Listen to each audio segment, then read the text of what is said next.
In a world filled with traditions, routines, and inherited beliefs, there are certain things we rarely stop to question. We follow patterns because they have always been there.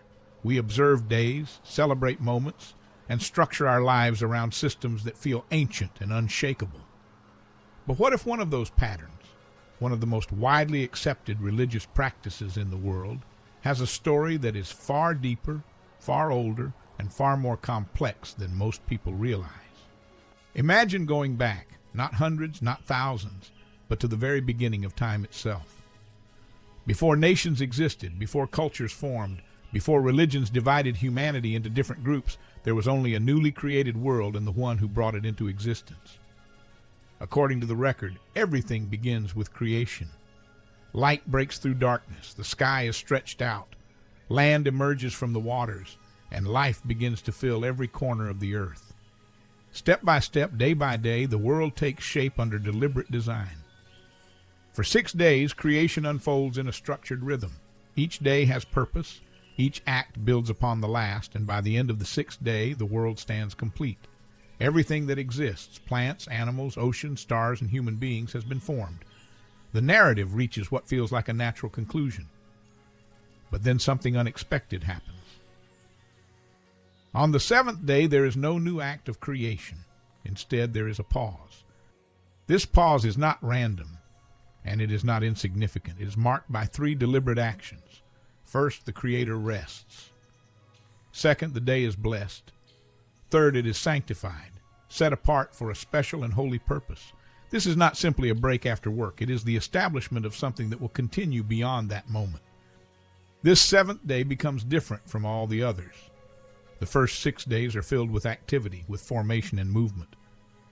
The 7th stands apart, distinguished not by what is done on it, but by what is not done. It becomes a day defined by rest, by reflection, and by meaning. And here is where the story becomes especially important. At this point in time, there is no nation called Israel. There are no distinct cultures or religious systems. There are only 2 human beings, Adam and Eve, representing the entire human race. This means that whatever is established at this moment is not limited to a specific group of people. It is given at the very foundation of human existence. The 7th day, therefore, enters history not as a cultural tradition, but as part of the structure of time itself. It introduces a rhythm that humanity would follow. 6 days of work, followed by 1 day set apart. This cycle becomes the basis of the week, a unit of time that does not come from nature in the same way days, months, or years do. There is no natural phenomenon that divides time into 7-day cycles. The week exists because this pattern was established at the beginning. And that raises an important question. If the Creator did not need rest, why rest at all? The answer suggested by the text is not about physical necessity, but about example and purpose. The rest is intentional. It is a model, a pattern, something designed for humanity to follow. It becomes a reminder, a weekly return to something foundational. The 7th day becomes a memorial. A memorial of what? Of creation itself. Every time the cycle repeats, it points back to the beginning.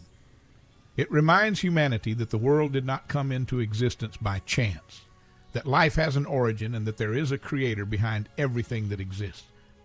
But as time moves forward, the story of humanity takes a different turn. Generations pass, and the simplicity of the beginning begins to fade. The world becomes more complex. People spread across the earth, forming societies, developing cultures, and eventually drifting away from their original knowledge of the Creator. The narrative describes a gradual decline, a movement away from the truth that was once clearly known. Yet, even in this decline, there is continuity. The early generations lived long lives, and knowledge is passed directly from one generation to another. According to the timeline, Adam himself lives for centuries, long enough to overlap with many generations that follow him. This means the story of creation is not distant history at that point. It is first-hand knowledge. People could hear directly from someone who experienced the beginning. Through figures like Noah and later Abraham, the knowledge of the Creator is preserved among certain individuals and families. These are described as people who walk with God, who maintain a connection to the original truth even as the world around them changes. But the record itself becomes quiet about the seventh day during this period. It is not repeatedly mentioned, and this silence has led some to question whether it continued to be observed. However, silence in a record does not necessarily mean absence in reality. There are many things that are not constantly repeated in early history, but are clearly understood to exist. The lack of repeated mention does not erase the original establishment of the seventh day.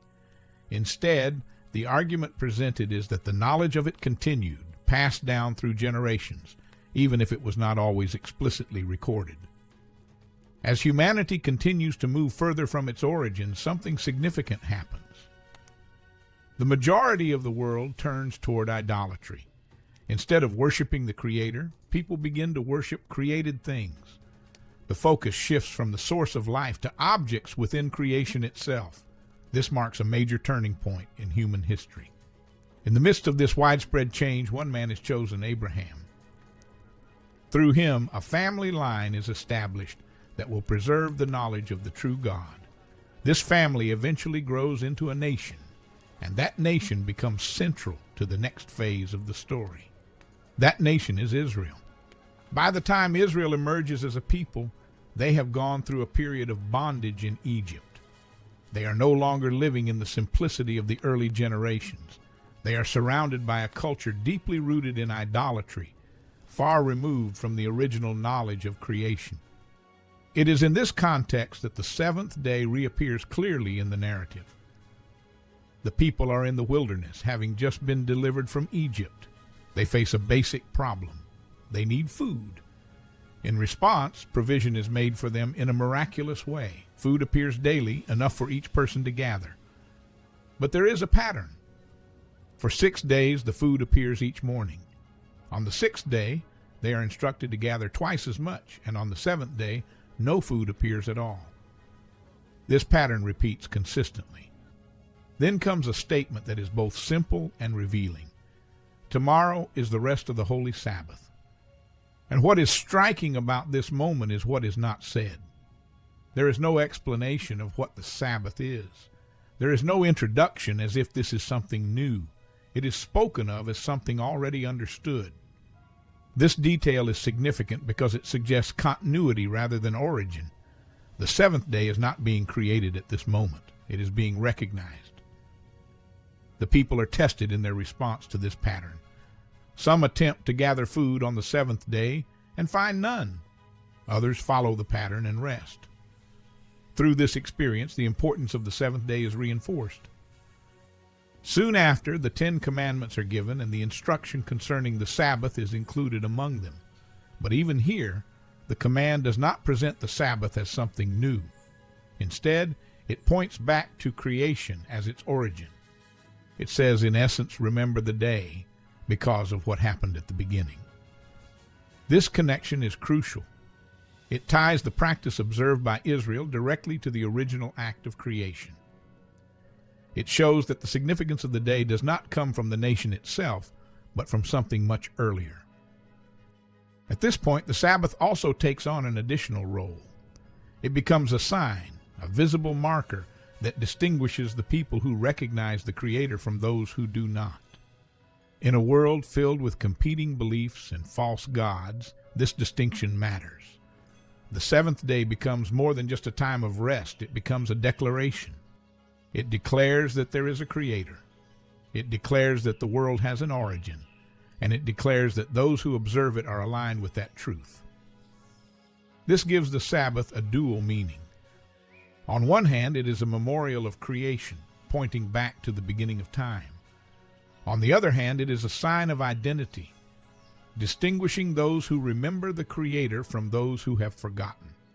As the story unfolds, the Sabbath continues to hold this significance. It remains rooted in its original purpose, while also serving as a marker within the history of Israel. And yet the deeper question remains.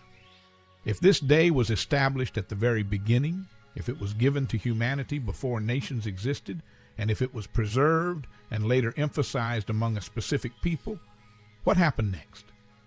How did something so foundational become something so widely misunderstood? How did a day that was set apart at creation become replaced, or at least overshadowed, by another day in later history?